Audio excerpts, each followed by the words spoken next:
இறை இயேசுவில் எனக் அன்பார்ந்தவர்களே, நம் ஜீவனுள்ள தேவனின் உயிருள்ள வார்த்தைகளை தினமும் கேட்பதன் மூலம் உங்களுக்கு நன்மையும் ஆசையும் உண்டாவதாக.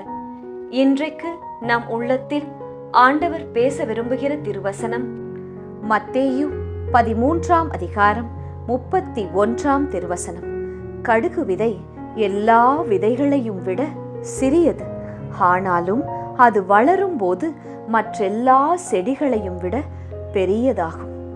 இறை இயேசுவில் எனதருமை நண்பர்களே, உங்கள் அனைவருக்கும் நம் இயேசுவின் அன்பை உரித்தாக்குகின்றேன். இன்றைய புனிதர்களாம் அமலோற்பவத்தின் புனித அல்போன்சாவிடமும் முட்டாத்து பாடாத் கன்னியர்களிடமும் நமக்காக இறையேசுவிடம் பரிந்து பேசி அவரின் மேலான இரக்கத்தை பெற்று தரும்படி ஜெபித்துக் கொள்வோம்.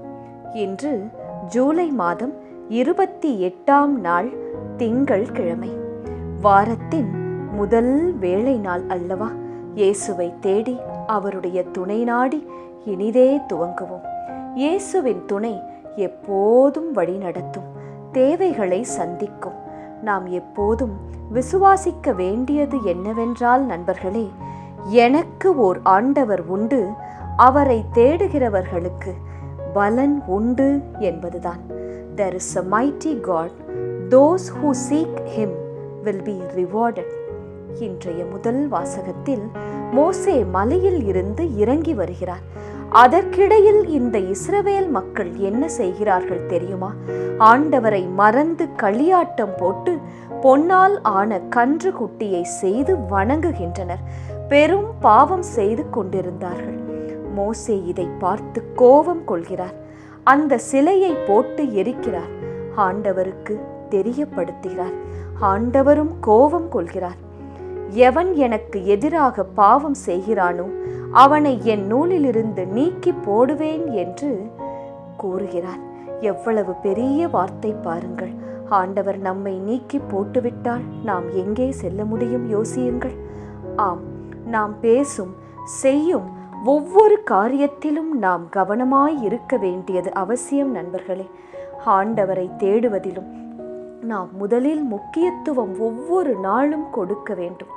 ஒரு நாளில் இயேசுவிற்கு என்று நேரம் கண்டிப்பாக ஒதுக்கி ஜெபிக்க வேண்டும். எப்படி வேண்டுமானாலும் இருக்கலாம், வாழலாம். யார் என்னை கேட்கும் அளவிற்கு இந்த உலகில், இந்த வீட்டில், இந்த ஆபீஸில் நல்லவர்கள் சொல்லுங்கள் என்று எதிர்வசனம் பேசக்கூடாது. அது நல்லதில்லை.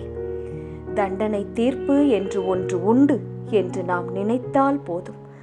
அன்று நமக்கு ஏற்படும் நிலையை கொஞ்சம் கற்பனை செய்து பார்த்தால் போதும். நம் பாவங்கள் நம்மை வந்து சேரும் என்று ஒரு நொடி நாம் நினைத்தால் போதும். அப்படி நாம் வாழ மாட்டோம். கவனமாக இருப்போம். ஒரு நாள் நாம் செய்த பாவங்கள் இறுதி தீர்ப்பின் போது நம்மேலே சுமத்தப்படும். அப்போது அந்த பாரத்தை நம்மால் சுமக்க முடியுமா?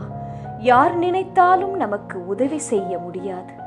இன்றைய நற்செய்தி விண்ணரசை கடுகு விதைக்கும் புளிப்பு மாவுக்கும் ஒப்பிட்டு கூறுகிறது நண்பர்களே. இன்று ஆண்டவர் இயேசு, என் மகளே, என் அன்பான மகனே, என்னை நீ தேடுவதில்லை, என்னிடம் நீ ஜெபிப்பதில்லை, விலகி சென்று கொண்டே இருக்கிறாய் என்பதை இன்றைய நாளில் நமக்கு நினைவூட்டவோ என்னவோ விண்ணரசையும் அதன் முக்கியத்துவத்தையும் இறுதி நாளையும் பற்றி நமக்கு நினைவூட்டுகிறார். உனக்கு ஓர் இடம் ஆயத்தம் செய்து கொள் மகளே என்பதாய் பேசுகிறாய். கடுகு விதை எல்லா விதைகளையும் விட சிறியதுதான், ஆனாலும் அது வளரும் போது மற்ற எல்லா செடிகளையும் விட பெரியதாக இருக்கும். எல்லா பறவைகளும் விலங்குகளும் அதிலே வந்து தங்கும். பரலோகம் இந்த கடுகு விதையை போன்றதுதான் நண்பர்களே.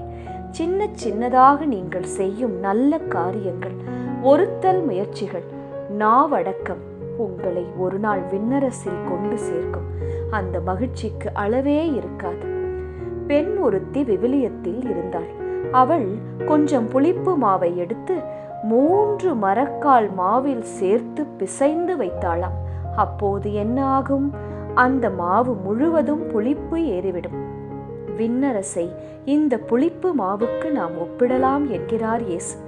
நீங்கள் ஒருவர் மாற்றம் அடைந்தால், இயேசுவை தேடினால், நீங்கள் புளிப்பு மாவை போல இருந்து உங்களோடு சேரும் குடும்பத்தார், நண்பர்கள், வேலை செய்வோர் அனைவரையும் புளிக்க செய்து விடுவீர்களாம். அவர்களும் விண்ணகம் வந்து அடைவார்கள். மாற்றம் உங்களில் இருந்து என்று துவங்கட்டுமே. என்ன சொல்கிறீர்கள்? செபிக்கலாமா?